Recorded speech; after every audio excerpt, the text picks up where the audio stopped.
Unbelievable, जंगल ही जंगल है। जहां तक नजर जा रही है वहां जंगल है। मैं हूं एल्बर्ट लिन, इंजीनियर और नेशनल जियोग्राफिक एक्सप्लोरर, और मैं पैशनेट हूं उस नई टेक्नोलॉजी को लेकर जो एंशिएंट वर्ल्ड के रहस्य को उजागर करने में हमारी मदद कर सकती है। हमारे पास है ये augmented reality platform build based on lidar data. तो इसे हमें बताना चाहिए कि पेड़ों के उस पार क्या है, और ये बता रहा है कि यहाँ पेड़ों के उस पार एक टेम्पल है। ओह, ये बहुत बड़ा है। वो इसे देखकर तो रोंगटे ही खड़े हो गए। हमने एक मैप को फॉलो किया जो आसमान से लेजर्स डालकर बनाया गया था। घंटों तक झाड़ों को काटा यहां तक आने के लिए, ताकि इसे देख सकें। ये पिरामिड उन 10,000 नई डिस्कवरीज में से सिर्फ एक है,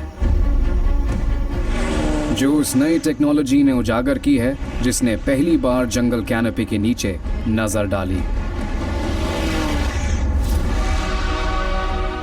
जिसने साथ ही एक्सपर्ट्स की मदद भी की है गुमशुदा दुनिया का एक ट्रेजर मैप बनाने में।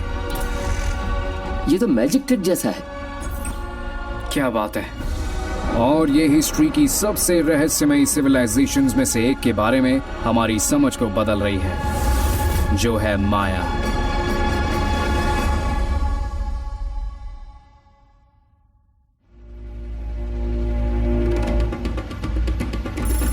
मेरे लिए माया हमेशा से तमाम बेहद हैरत अंगेज एंशिएंट सिविलाइजेशंस में से एक रही है, और इस वक्त जो स्टोरी उभर रही है वो हिस्ट्री बुक्स को फिर से लिखवाकर माया को दुनिया की देखी शानदार एंशिएंट सिविलाइजेशंस में से एक के नाते चाइना और इजिप्ट के बराबर ले आएगी। लेकिन मैं लेटेस्ट डिस्कवरीज का पता लगाने आया हूं। इससे मैं बन जाऊंगा एक ग्राउंड ब्रेकिंग रिसर्च प्रोजेक्ट के नतीजों को सबसे पहले देखने वालों में से एक। वाह।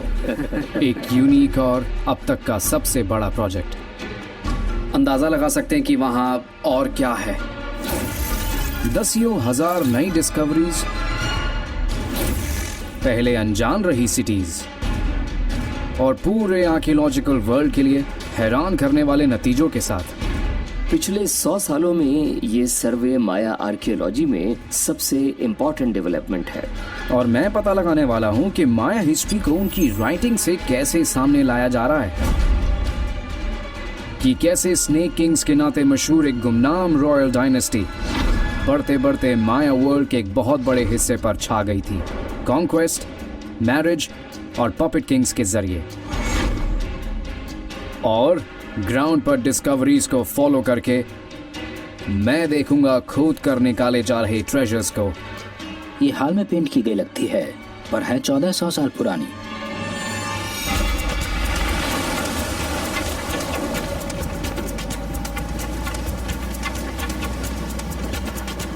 ग्वाटेमालन आर्कियोलॉजिस्ट फ्रांसिस्को एस्ट्रेडा वैली धरती के सबसे चैलेंजिंग एनवायरनमेंट्स में से एक का सामना कर रहे हैं। मेरी तरह फ्रांसिस्को एक नेशनल जियोग्राफिक एक्सप्लोरर हैं और पिछले 20 साल से सेंट्रल अमेरिकन रेन फॉरेस्ट में जाने का जोखिम उठाते आ रहे हैं, उजागर करने एंशिएंट माया के रहस्यों को। फ्रांसिस्को श्मैकाबैटून सिटी तक पहुंचने की कोशिश कर रहे हैं, जिसे आज तक एक्सकवेट नहीं किया गया है। अपनी बुलंदी के वक्त माया वर्ल्ड आज के सेंट्रल अमेरिका के एक बड़े इलाके तक फैला था। श्मैकाबैटून उसके ठीक बीचों बीच मौजूद है, आज के ग्वाटेमाला के सुदूर नॉर्थ ईस्ट में। ये घना जंगल आर्कियोलॉजिकल डिस्कवरी की आखिरी सरहदों में से एक है। यहां ना तो रोड्स हैं, ना होटल्स, और ना के बराबर मैप्स। उमस, गर्मी और घने पेड़ पौधे इस रेन फॉरेस्ट तक पहुंचना करीब करीब नामुमकिन बना देते हैं। इसके ज्यादातर हिस्सों में कभी कोई खोजबीन नहीं हुई है, और फ्रांसिस्को के लिए इसके मायने हैं ऐसे रहस्य जो बेपर्दा होने के इंतजार में हैं।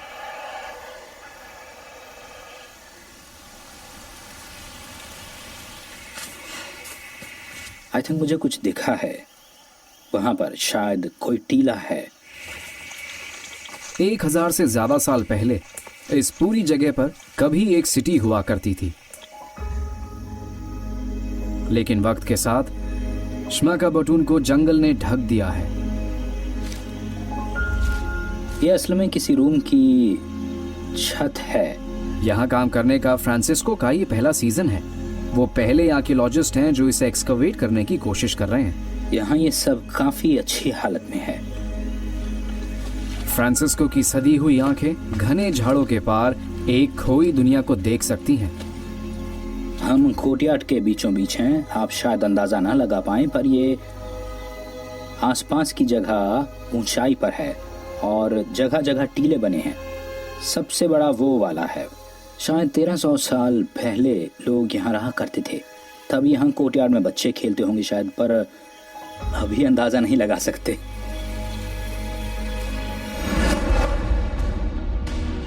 माया 3000 साल पहले सेंट्रल अमेरिका के जंगलों में उभरे थे और अगले 2000 साल तक वो ना सिर्फ कायम रहे, बल्कि खूब फलते फूलते हुए उन्होंने एक हैरत अंगेज सिविलाइजेशन खड़ी की थी।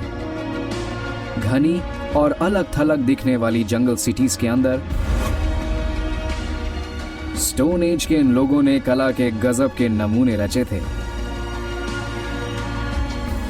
हिस्ट्री में सबसे बेहतरीन राइटिंग सिस्टम्स तैयार किए और नई दुनिया के कुछ सबसे ऊंचे पिरामिड्स बनाए।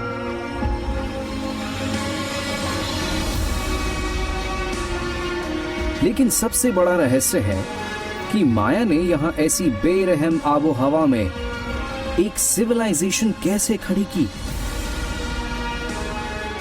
और इतने बड़े स्केल पर कॉम्प्लेक्स सिटीज कैसे बनाई।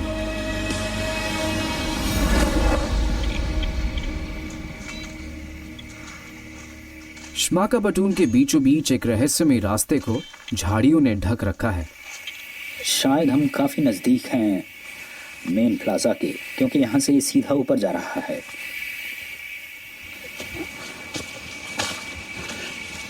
वाओ,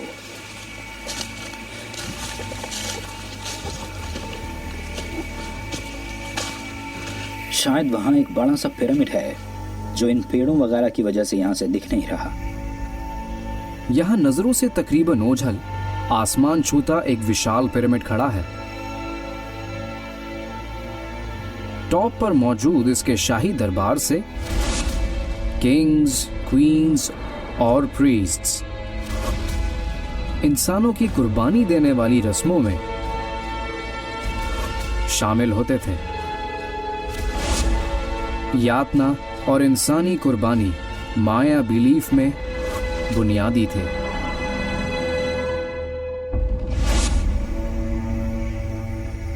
माया की दुनिया की कहानी के एक छोटे से हिस्से को उजागर करते श्माका बटून के अवशेषों से पर्दा हटाने में सालों लगेंगे, लेकिन टेक्नोलॉजी की बदौलत इसमें बदलाव आ रहा है।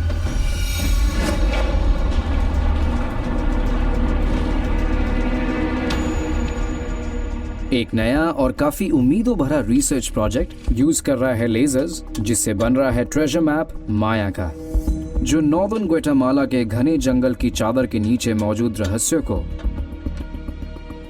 उजागर करेगा, वो भी बिना जमीन पर पैर रखे।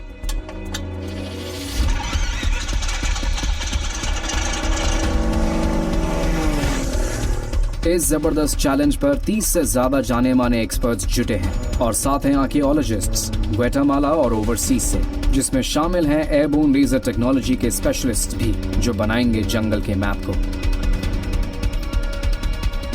पैक के नाम लाइडा इनिशिएटिव नाम का ये प्रोजेक्ट ग्वाटेमाला जंगल के करीब 2100 स्क्वायर किलोमीटर का एक सर्वे है।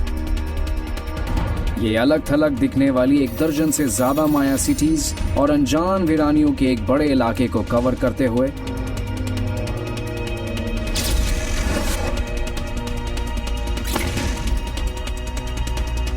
हर उस चीज को बौना साबित कर रहा है जो हमें लगता था माया के बारे में हम जानते हैं।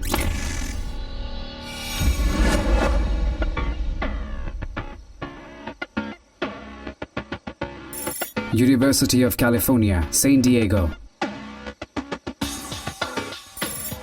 148115। ग्वाटेमाला से 3200 किलोमीटर दूर। ऊपर का मतलब वाई है, राइट? ये वो जगह है जहां मैं काम करता हूँ, जो जंगल से बहुत दूर की दुनिया लगती है। साइकिल्स के बीच हमें 5 सेकंड से थोड़ा ज्यादा टाइम लेना होगा, ठीक है?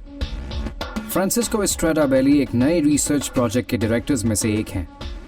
वो साथी प्रोजेक्ट डायरेक्टर और आर्कियोलॉजिस्ट टॉम गैरिसन के साथ सैन डिएगो आए हैं।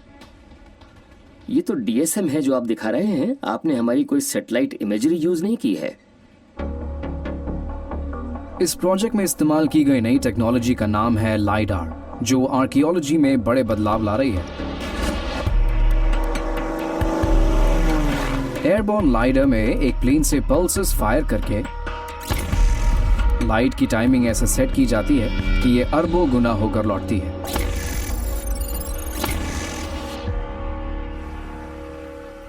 इस धब्बेदार लाइटिंग को देखिए जो इस पेवमेंट पर पड़ रही है। आपको पेड़ों की लीव्स और उनकी शैडोज दिख रही है। मुझे लीव्स की शैडोज में नहीं बल्कि उस लाइट में इंटरेस्ट है जो इसमें जा रही है।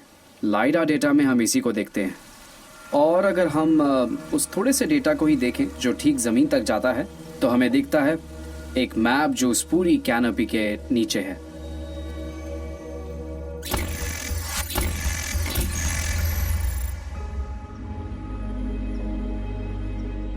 -148155।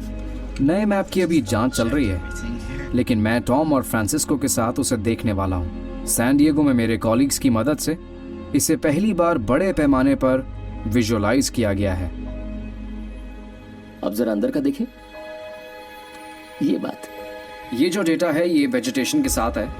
ऊपर से ज़्यादा कुछ दिखाई नहीं देता। कुछ छोटी छोटी पॉकेट्स है जहाँ पर पेड़ हटाए जा चुके हैं, लेकिन लाइडा डेटा, वाह, इट्स इनक्रेडिबल। हाँ, गजब का है ये। लाइडार सर्वे से पहले किसी को अंदाजा तक नहीं था कि ज्यादातर जंगल के नीचे आखिर है क्या।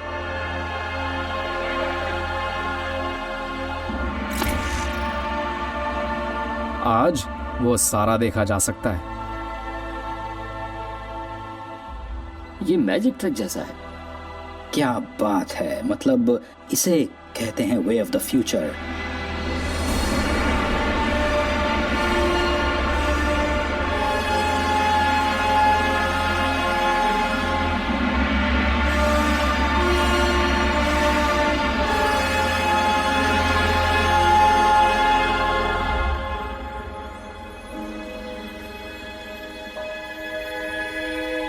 फ्रांसिस्को के सर्वे के हिसाब से श्माकाबटून सिटी ऊपर से कुछ ऐसी दिखती है,